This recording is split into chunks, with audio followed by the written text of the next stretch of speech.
Arsenal end their pre-season tour of the USA with a victory up against Barcelona. We're going to be talking about everything surrounding that match, all the analysis, the individual performances, and how Arsenal move forward from here with only one more game in pre-season before the real season starts. You're here watching on Tereak Talks. Make sure you like, subscribe, and stay tuned in. Get your popcorn and teas ready as we're going to hit all the topics of this game.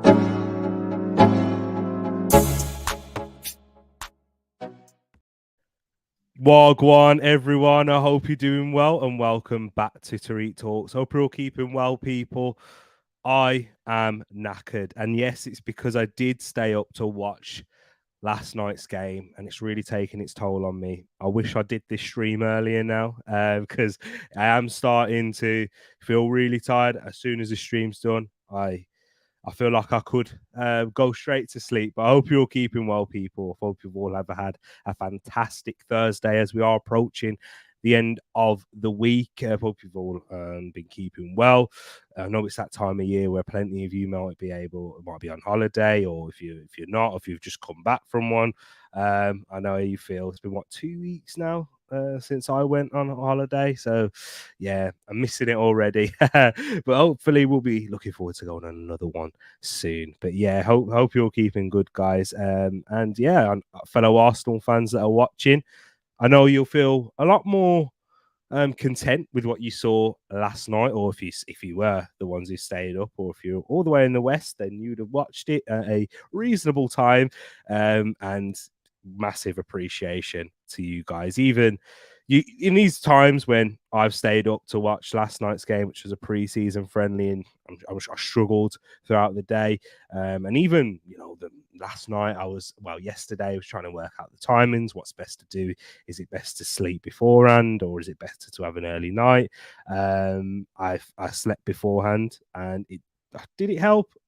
Probably not, but hey, I can get away with it, thankfully, whilst I'm still relatively young, I guess. So, but no, those of you who out there in the West that do watch a lot of our games, that are late kickoffs here and early morning kickoffs, whether it could be the East or even down under in Australia, I think I've grown a bit more of appreciation and in your loyalty and support as a fan base, being able to watch so many, being consistent, watching so many games. It's tough. It's tough, and I've already just done the one. Thankfully, the other games being located here in the UK, I'm quite fortunate to be able to watch these games at reasonable times, whether it's 12:30 kickoff, 3:00, 5:30s, or even the 8:00. Now that Arsenal are back in the Champions League. But before we get into it, make sure you do smash that like button. It really does help and support the channel. Subscribe if you are new. I've made some changes to the comment section, so only subscribers can comment now. So yeah, but big up to each and every one of you that is already locked in. Thank you for coming in here. I just want to say big up to yourself, Shay and Realist, that are here in the chat as well. Realist is another one. He's a Man United fan, but he's loyal and he's out there in the West, and he says sleep beforehand. Okay, yep, that's the there's Realist's bit of advice right there. Make sure you do fall asleep before.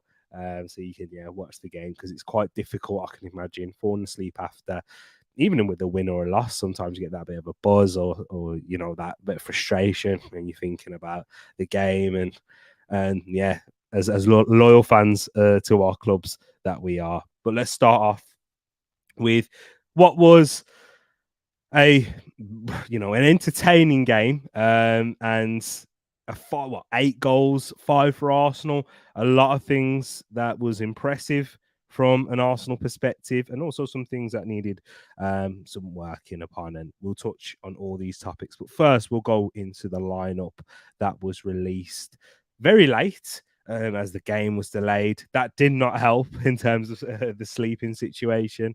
But the game was delayed by over 30 minutes. It was meant to be a 3:30 kickoff in the morning here, but it ended up being at 6 minutes past 4 here in the UK.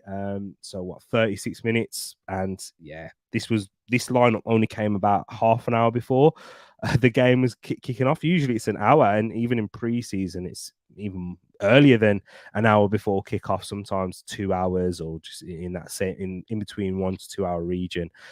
But this was the lineup, very strong lineup from Arsenal as we are approaching the end of our pre-season now, and Arteta's really setting his stall out, trying to build some continuity, which we saw in the Manchester United game, and we saw the struggles in that. But hope we was going into the game, hoping that we would see a better connectivity throughout the team, relationships starting to be built with new signings, integrating those in there. So we had the back five of Ramsdale in goal. White came back in at right back, came in for Tomiyasu in the last game, as Tomiyasu started at left back and Timber was at right back. But then we had the reliable, the sense of that partnership of William Saliba and Gabriel Magalhaes. That's the sense of that partnership that we built such our strong foundations on last season, and the partnership that we're looking to go and attack or as the best in many competitions as possible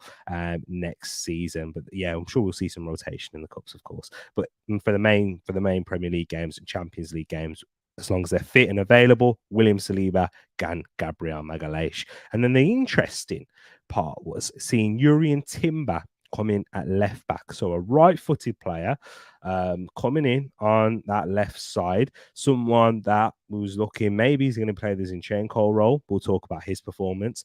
Then we had Thomas Partey coming in for Declan Rice, who picked up an injury in training. Arteta later said it was a knock. It was a kick, a strong kick to the calf, more precautionary rather than a natural injury to worry about. So yeah, that was big right there. Partey coming in was, there's been a lot of talk about Declan Rice and Thomas Partey before preseason. Rice is better than Partey, and we should get rid of Thomas Partey. But we kind of got a little bit of, I'd say, as a fan base, a little bit of a reality check as a whole into terms of how good Thomas Partey was and can be for the majority what he was for last season, and how good he really can be playing for Arsenal when he is fit and firing. But he was in the middle with Havertz and Odegaard. Havertz kept his place, even though a lot of Arsenal fans did want to see him. They think that the strongest midfield that we have is a Partey, Rice, and Odegaard. But Arteta, sticking to his guns, went with Kai Havertz and Martin Odegaard with those two attacking. It's hard to really put a number on 8s or 10s. They're just, in Arteta's system, in how he wants Arsenal to deploy for the upcoming season. And then we saw Saka, Trossard, and Jesus in there. And I just want to talk about the collective performance right now, and it was much better from the Gunners. The relationships were working. You could see them building, players getting more of an understanding of the types of runs that their teammates are making, what positions to stand in, how to counter these long balls that they play. That Man United really had some joy against us and dragging us out of position, and the miscommunication that we clearly saw with the first goal in that Man United game, especially with Declan Rice peeling out to the left and Tomiyasu, and him and Tomiyasu not really working well in that moment. But we saw a lot more of a cohesive unit working together, progressing the ball through the lines, defending out of possession well, and working much better in transition in this game. And it was a pleasure to watch, and the football that was playing at times, the intensity improved a lot. We saw a much higher intensity, and as Vibes is in the chat right here, and he's saying, did you enjoy Xavi's comments? And Xavi seemed very much like a sore loser, I'll be honest. It was pathetic. It was, quite frankly, pathetic. His comments were about what, and I'm going to read it for you guys. Let me just try and find it now, because Vibes tagged me in this earlier. And what he said was, it was about talking about Arsenal's intensity. He said, I understand that everyone wants to win, but I told Arteta that it looked like a Champions League match. The intensity that they put up was too high. It's ridiculous. How can you talk about another team's intensity and how much they wanted to play the match, how much they wanted to win that game, I condemned Arsenal fans for the same thing when Arsenal fans were saying, "Oh, Man United wanted it a bit too much." I'm like, no, it's not that. It's our job to try. If they're playing at that level of intensity and how much desire they want to win that game, we have to match that, and it's up to us. And if we don't, then we have to criticize that and our approach to the game. And if they want to do it, that's fine. And we increased it massively, and a lot of Arsenal fans are giving the deserve praise for that Arsenal performance with the aggression that they showed. It was a lot more looking like the identity that we saw from last season, starting matches really fast, putting them under pressure, really asserting ourselves physically and technically into these games, which saw Arsenal have a strong season last season. And many games we started really fast and imposed ourselves. And Xavi complaining about it, I thought it was quite ridiculous, to be honest. But big up to each and every one of you that's here watching as well. So the next part that I wanted to talk about, and yeah, this image was for that intensity. And although Xavi was complaining about it, I don't even want to talk too much on Barcelona because this is for mainly Arsenal focused show right here. But I thought it was kind of hypocritical as well when you had Ronald Araujo in this challenge here on Kai Havertz. This is where he did pick up a yellow card and he actually booted the ball away in frustration and showed his real passion and desire for the game and got caught up in the heat of the moment. There was a few scuffles on and off the ball from both sets of players. And there was a particular incident that's going around on social media where Ronald Araujo came in with a scissor-like challenge in the air, trying to win. Just knowing what he's doing in that situation, trying to, let Gabriel Jesus know he's there. And yeah, and that was out of order for me. That could have been a yellow card. Ronald Araujo could have been sent off in this one action himself. So it was very hypocritical for me from Xavi to be talking about the intensity. They raised it. The heat of the game. It was hot in Los Angeles last night, but it was definitely hot on the pitch as well. Tempers were flaring, but that's what you want. And that's what Arteta's really wanted, to get his team ready, to make sure that when the Premier League season starts, it's not going to become no shock, no warming up into it. You don't really want that, because in this Premier League, the level that it's been set at now with the competition that we've got, I predict that we're going to see more teams challenge for the league than we did last season. Manchester City, the level that they've taken this league to, Liverpool, Man United, etc., and even down in the lower half of the table, the quality that we've got in this Premier League, we need to make sure it maintains. We need to be at a high level, and if we are off, it will. If we're off by the smallest of percentages in this league, it will be capitalized, and teams will take advantage of that, and you won't win as many games as you should. So I'm not too fussed about the intensity of this game, and I was happy to see Arsenal play with such aggression and controlled aggression as well. I wanted to talk about so some of the individual performances that I wanted to talk about here was Bukayo Saka. Wow, how good is this guy? And he just keeps on improving year by year. He was giving Marcos Alonso a torrid time down that right-hand side the whole night. He did score Arsenal's first goal whilst we were 1-0 down. It was through a mistake. Ben White tried to play it inside, and then it deflected off the Barcelona player into the path of Bukayo Saka, who took it neatly with his right foot. And that's something that we've really seen him use a lot more in pre-season. When Ed's been on the channel, he's always mentioned, he says, one thing with Bukayo Saka is he can improve on his right foot. And then the comments from Tim Lewis earlier this week, early last week, should I say, sorry, was awesome. When Bukayo Saka met Arsene Wenger for the first time last year, he asked him, boss, what can I improve on? Arsene Wenger said, you could use your right foot a bit more. And it seems like he's taken on those comments and really worked on that and in that part of his game. His usage, giving that opposition more of that unpredictability. He's got the ability to maneuver the ball down that right side, get a cross in. We've seen him do it on occasions and be successful and find his man and got assists through that and create many chances with his right foot. But we always felt like he needed to do it a bit more. But this is why this kid's special. He just keeps on developing, keeps on progressing, keeps on taking the managers and coaches advice and implementing it really well. And it's come so quickly into his game. At the age of 21, he's on the road to becoming a world-class player. He's arguably up there in terms of best performing wingers in the last 12 months. But to be one of those world-class players, you need to be doing it at a high level consistently. He's done it consistently over the last 12 months. And if he does that for this season and Arsenal win a major trophy, you can really put him up there, and strong candidate saying one the best right winger in the world, arguably up there with the likes of Salah. And I'm trying to think any of other off the top of my head, but you get what I'm saying. He's definitely up there in terms of performance levels from last season.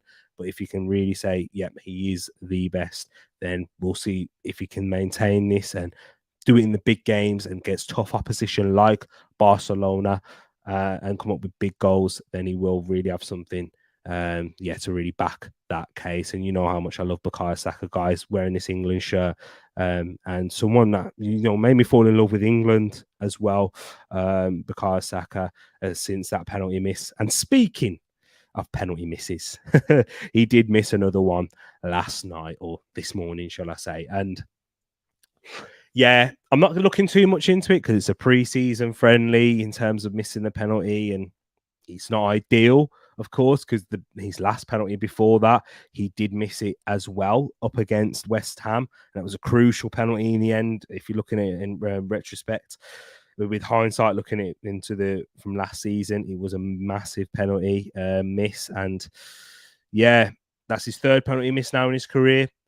I would still keep him on penalties going into the new season, but it's something to be aware of. His next penalty he gets, whoever it's up against, make sure I'd let him take it. Even if Jorginho's on the pitch, I've seen some fans kind of say, mate, if Jorginho's on, make sure he takes that penalty. Still give the responsibility to Saka, but if there is a next one and it doesn't quite work out in his next penalty, then yeah, you might have to start thinking about changing him, take him off penalties. But yeah, our overall excellent performance from Saka and a real threat throughout the game, and why he's so highly regarded and one of the most valuable players in the world. The next topic that I wanted to speak about this game was about these two players who last year suffered difficult seasons in their career for two different reasons. Emile Smith-Rowe coming off the back of the season prior, his best season, scoring so many goals, and really and took that number 10 shirt at the beginning of that season, and yeah, became one of the main players for looking for this Arsenal rebuild in this position that we're in now. You thought he would be one of the main players had taken that number 10 shirt, but he really struggled with fitness last season. And when he came back from his groin issue, he wasn't able to get the minutes that a player like him, a player of his level, and what he's previously shown at Arsenal would have desired. And it was a real struggle for him last season, trying to get into the team that was performing so well with such stability. And yeah, and trying to find that consistency, it was difficult for him because he just didn't simply have the opportunity. And then with Kieran Tierney losing his place out to Alexander Zinchenko and being a secondary player, someone who since Mikel Arteta's came in has been one of the first names on the team sheet. And when we have lost Kieran Tierney to injury, it's really affected us in the past, but he lost his place. It was a real difficult season for both Emile Smith-Rowe and Kieran Tierney. And they both came on in that second half, and they both showed a real strength in their attitude and mentality, and showed Arteta, I'm willing to fight for my place next season. And we saw Emile Smith-Rowe come into that that Kai Havertz position, into that left half space in that midfield, breaking forward into the box and trying to help create and trying to sustain attacks. He was really energetic. He came on against Manchester United, and he was one of the few players that I was impressed with in that game in New York. And the same goes for Kieran Tierney. He was before Kieran Tierney came on, it was Timber at left back, and he was struggling in the second half against Ousmane Dembele, a very tricky winger with so much speed and dribbles at such pace, and one of the very few footballers out there in the world who is very much capable of using both feet at almost equal level. Well, I've spoken about Saka improving that element and that part of his game, but Ousmane Dembele is ridiculously two-footed. And it's on another level how good he is at both feet. And I saw Timber was struggling in those 1v1 battles. Kieran Tierney came on and he kind of shut him down for that rest of that half. And he was also providing an attacking threat going forward, getting an assist to his name. And this is what we want to see from Arsenal. These two players who struggled last season, didn't get much game time, with Arsenal being in so many competitions now, competing for the league, being back in the Champions League, with hopefully going much further in the FA Cup and Carabao Cups. We're going to be needing our depth, and we're going to be needing players, not necessarily just for depth either, I'd say, to compete and push those for those that are currently ahead of them in the pecking order, whether it's a Zinchenko, whether it's a Havertz, even an Odegaard, really push them and raise their level.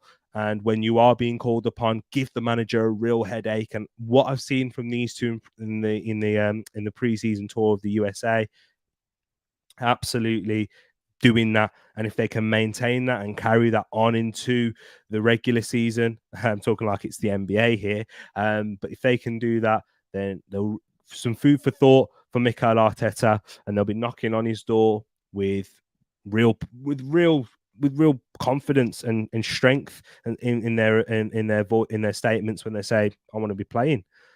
Boss, get me out on that pitch. I feel like I've performed well in these last few games. That's what you want. That's what Manchester City have done, and that's where they was able to be so successful. And ultimately, yes, we saw some of their players leave and come to us, like Zinchenko and Jesus, in the look for greater game time. But from a Manchester City point of view, they weren't too fussed because they were able to win with those players there because they're at such a high level. And then when they leave, they're able to build upon that and keep moving and keep progressing as a club. And that's what I want from Arsenal. Whether these two will be here this time next year, who knows? That's yet to be seen. But for this season coming up, it's massive from both of them in terms of their Arsenal future. And yeah, their Arsenal legacy as well. And I have been really impressed with them. And there was last night too. I feel like I'm missing a few slides here. My apologies, people. There were more slides that I was meant to bring in for this here. I do apologize. But yeah, the other topics. See, you can tell I'm tired. You can really tell I'm tired. But the final individual that I wanted to speak about was indeed Leandro Trossard. And it's a shame I don't have him on here because he really did deserve it. How good has he been in this preseason? Forget that, scrap that. How good has Leandro Trossard been since he came to the club? Made a real impact when he came in January. He cemented his place.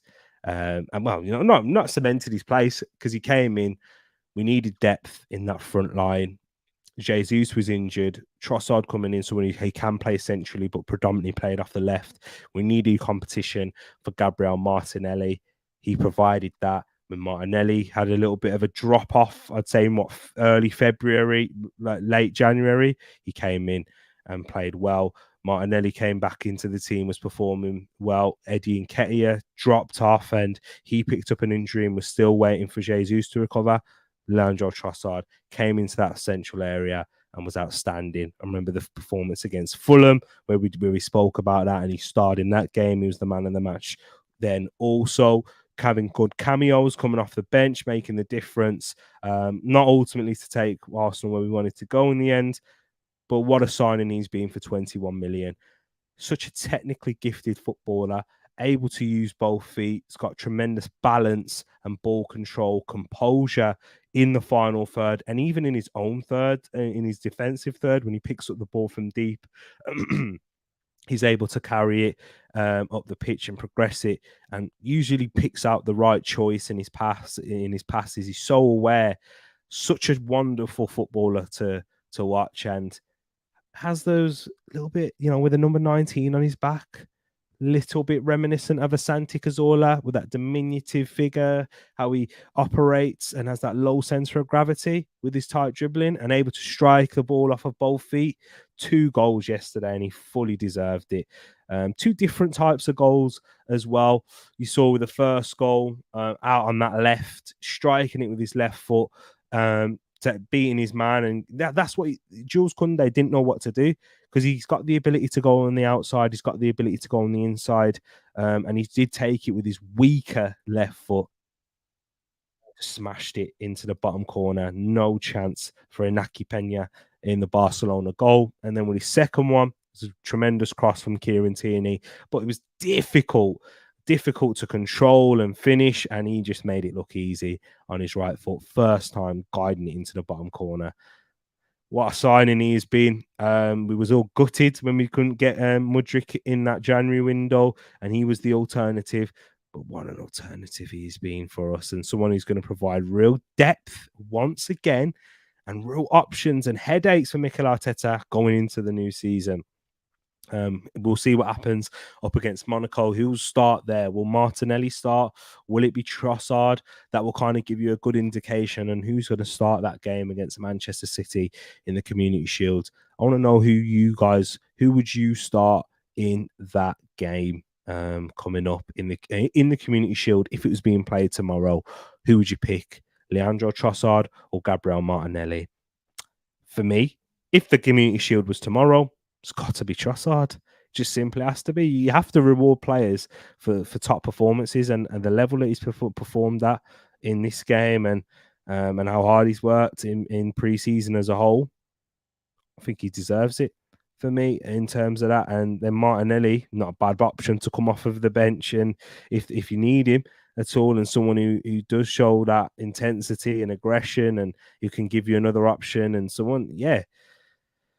It's hard to really explain. I know that's what I'm here to do, is to try and provide descriptive content for you guys and my opinions. But the depth that we've got now, we've got little excuses into what's going to happen this season, into how Arsenal got to approach every competition. We need to be attacking them all.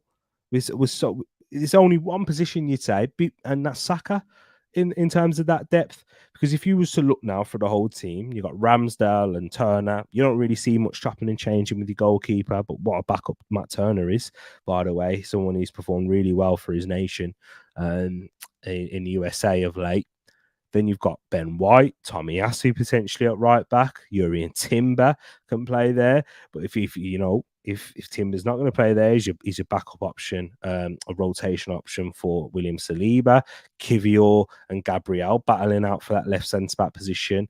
And then you've also got Kivior, who can play at left back, with Tierney, Zinchenko, even a Tomiyasu there, even a Timber now. And just to quickly touch upon Timber, he was excellent, I thought. He wasn't, when I say excellent, probably 8 out of 10, I'd say, which is high. It's a high score, but there's still areas that he could have improved on. Defensively, concentrating in certain moments. You can tell it's not quite natural for him to defend in that left space, in that left side of that pitch. Needs to work on that. One of the things I was a little bit concerned of with Timber is, yes, he's very good at progressing the ball from deep, and he's very unique in terms of that profile, but defensively isn't always as aware as he should be. And yeah, he does like to defend on the front foot, and if he does get caught out, he typically has the recovery pace to get back. But on a couple of occasions, Barcelona were able to get the better there. But yeah, maybe once he understands, learn his teammates a bit more, I'm sure he will improve in that aspect as well. So we got Timber, and that's the whole back line. The depth there is ridiculous. The defensive midfield spot, Thomas Partey, how good was he yesterday? And his ball progression, and it's just his awareness as well. I've said this a lot, and this is why this Arsenal team that Arteta's built is so intelligent in managing these games. They just need to build that emotional intelligence, I'd say, now in managing rough moments and tough moments in the game, like what we saw towards the end of last season. But I'm sure through experience of what they've gone through and what they went through, I'm sure they'll learn. I'm sure they will, because they've showed us last season that they could learn from what the emotional intensity, the emotional experience that they when they finished outside the top four, built up upon that and took their game to the next level. This is it, and Thomas Partey's got that awareness, that intelligence, that technical ability to play with a 360 degree. He doesn't turn. He's got like that fluidity in his hips, like he's a salsa dancer. See, I don't even know where I'm going. This is a tiredness talking, but yeah, he's amazing to watch, Thomas Partey, and progress. And we break through the line so much easier when he's in there in that holding midfield role. And that's another headache for Mikel Arteta going into the season. If Declan Rice, that's the person he spent 105 million pounds on, he's there, he's fit, and he's ready. And I'm sure he will be fit for the Monaco game. And even if he plays well off the back of this Thomas Partey performance, who are you going to pick going into that Man City game?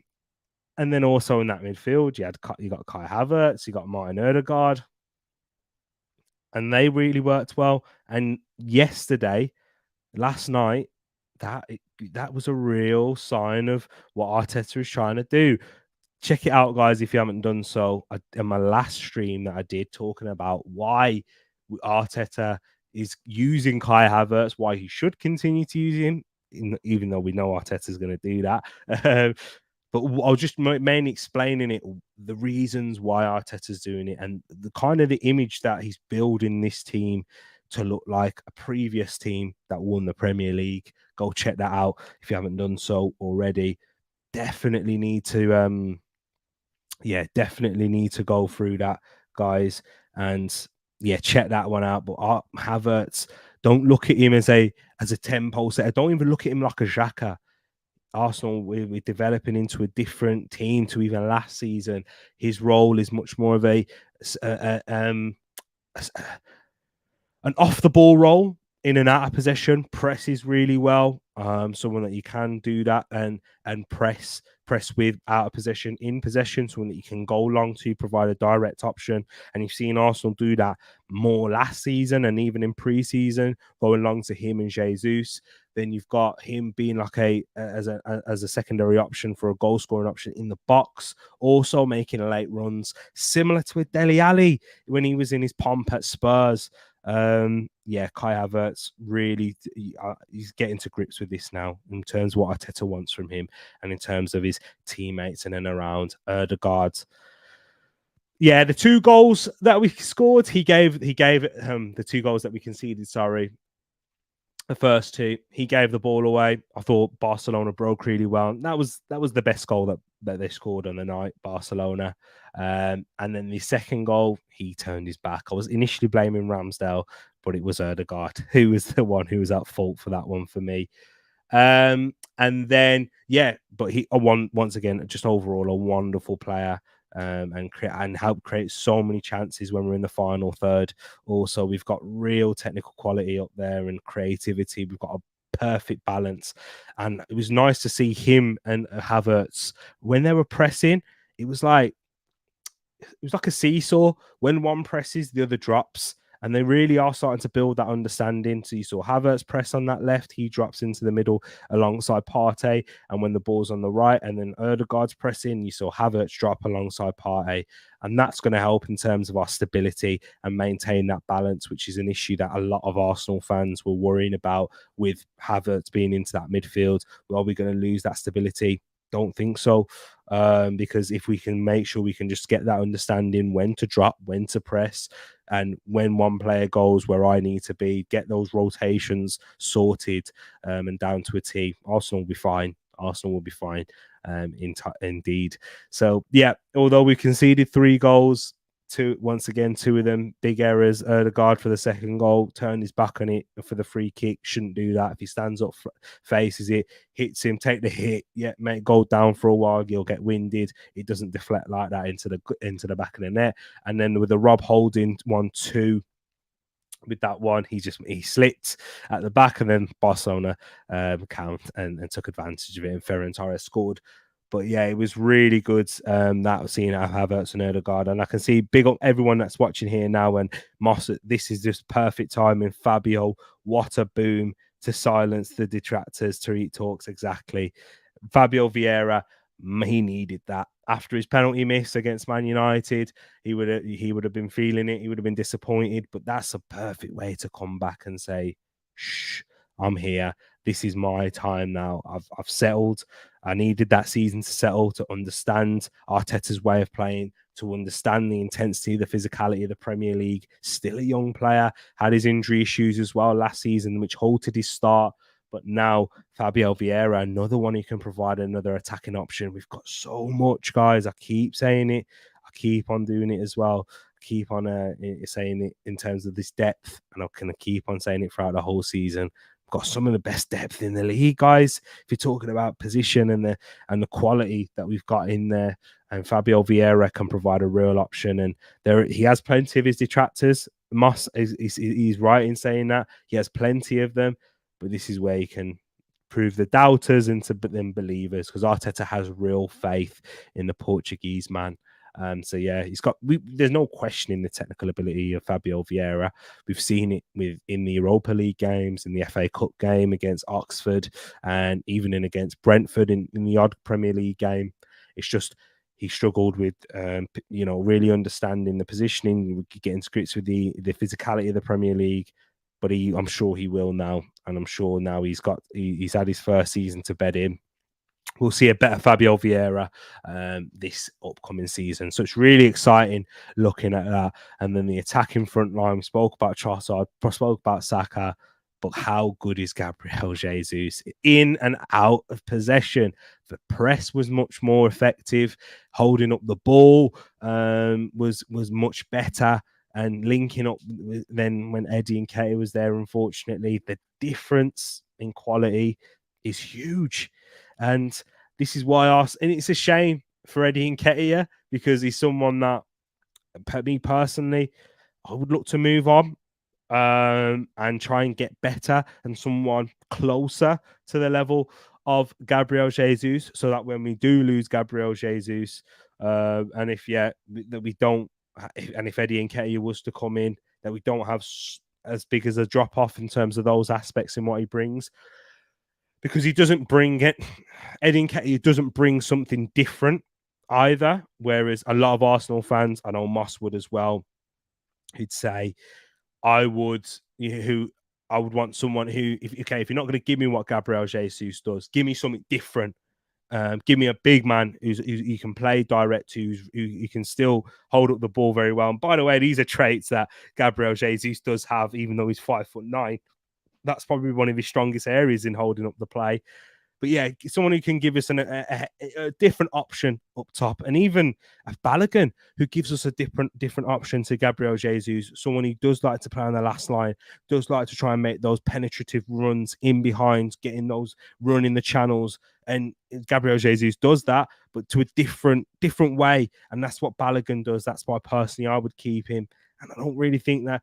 I think Eddie Nketiah, his best traits are what Gabriel Jesus traits are, but not to the level of Gabriel Jesus. So yeah, that's my thing. But I guess with continuity, if he comes in, you don't really have to change too much. And yeah, but we've seen it this season. Yeah, we've seen it last season with what the impact Hojlund made. And even though he's got a completely different profile to what Manchester City had before, gives you that different option. And when you saw Julian Alvarez, the completely different player, and gave him a high level. So that's something maybe towards next season, and towards the next pre-season we'll be really having a lot of emphasis on. But for now, Gabriel Jesus, what a performance he had as well. Very, very, what a player, and underrated because he is a player that is not the most clinical in front of goal. Didn't score yesterday, but overall play was outstanding. Outstanding indeed. So yeah, that's my thoughts. I want to hear your guys' thoughts right now. We've got plenty of comments to go through before we wrap up, and let me go through them right now. So pick up each and every one of you that's watching here. If you are watching afterwards, sorry if I've muddled up my words a bit during this stream, this video. I'm tired. I'm absolutely knackered after watching last night's game at that late, that hour, that unsociable hour, and then this cold. So yeah, I'm losing it. Let me go for the comments before I completely lose my mind. Big up my bro Moss in the building. Says, see my chats right as some do. Yeah, I can see them. I can see your chats in here. Even a Mario Dewberry got to come on. Yep, he did, and it's been a good experience for the young lads going on this preseason tour and getting the odd minutes in there. I'm sure that'll be good for his development. But yeah, Ballo, if Ballo really injured, then TT, yeah. So that's what it was, a disappointment. One of the little bits of disappointing things that we didn't get to see yesterday was following Balogun. He's got a foot injury, according to Mikel Arteta. That's could be the reason why he trained alone. And when that did come out, he did train alone. Although there's a lot of, is that because he's on the move? Who knows? That still could possibly be the case. But that looks more likely to be the case now, that because he was injured and while he was training alone, training individually with the likes of Zinchenko, Declan Rice, and those there. And yeah, because Balogun was picture training with Declan Rice, and people were like, oh, so he obviously wasn't training alone then. But no, because Declan Rice was doing individual training with the injured lot as well. KT rumors to get bought, or no rumors currently, but yeah, he's I'm sure he'll get a lot more chapters if they watch that game and watch his performance coming off the bench up against Barcelona. He was very good, but his comments that he said earlier on this week about he's just here willing to fight for his place, learning off of Zinchenko, speaking to him on the training pitch, saying trying to really develop his game is positive. And Kieran Tierney, what I've seen in pre-season, I've been impressed. I have been impressed, and yeah, he did get a nice assist for Trossard.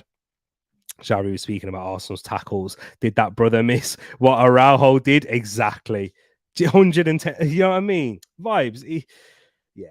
This is what happens with foot managers and football fans. We're so loyal and blind to we have blind loyalty at times. We completely forget what we've been doing and what our own players have done as well. It's crazy. Rice was scared of the De Jong test. He's saying, and that's why he missed the game. Hey, De Jong came on and he had a stinker. But hey, Partey locked him down. Don't worry, the Partey did a good job on De Jong as well. Saka, Georgie, I think maybe Odegaard, Jesus, and Havertz would all be good on pens. No, yeah. So if we was to get a change in penalty taker, well, actually, we've got options there. Jorginho is an excellent penalty taker. Odegaard, someone I could trust. Jesus has taken penalties before, has taken them for Arsenal, scored against Leeds, but he has missed them for Manchester City previously as well. But all players miss penalties, and Havertz. He's taken a penalty. He's taken penalties for Chelsea before. And another thing is he's German, so he's automatically going to be good at penalties. Big up, my brother Bots in the building says I hope you're keeping good. I hope you're keeping well. And they got to see seesaw understanding. Oh wow, I don't even know what you mean by that, big man, but. Big up yourself, but Shay subscribe to you, and yeah, big up Bots, man. Go check him out, people. Friday night fun. Has he got Friday night power hour? Is that what it is? Is that what you got coming up, bro? He's got a good quiz on there. Go check him out, guys. Go subscribe to Football Power Hour. All right, there. But guys, I am going to have to wrap this up. I've just hit a sudden wave of tiredness right now. But guys, make sure you do smash that like video, that like button on the video. Get in the comments. I am struggling, people. I don't know how you do it, Moss. Seriously, I've got a chapeau. Take my hat off to you for how you guys do it. And yeah, I've got even more respect for you now. So definitely check it out. It's got a Friday night quiz, and it's very good as well. It is very good, and it is competitive. I went on there. I didn't manage to win, unfortunately. But check out, defo check out Football Power Hour. He's a Man United fan. He will throw banter at Arsenal, but he can take it as well. You can take it if you throw it back at him, like the Real Madrid game. But yes, people, take care.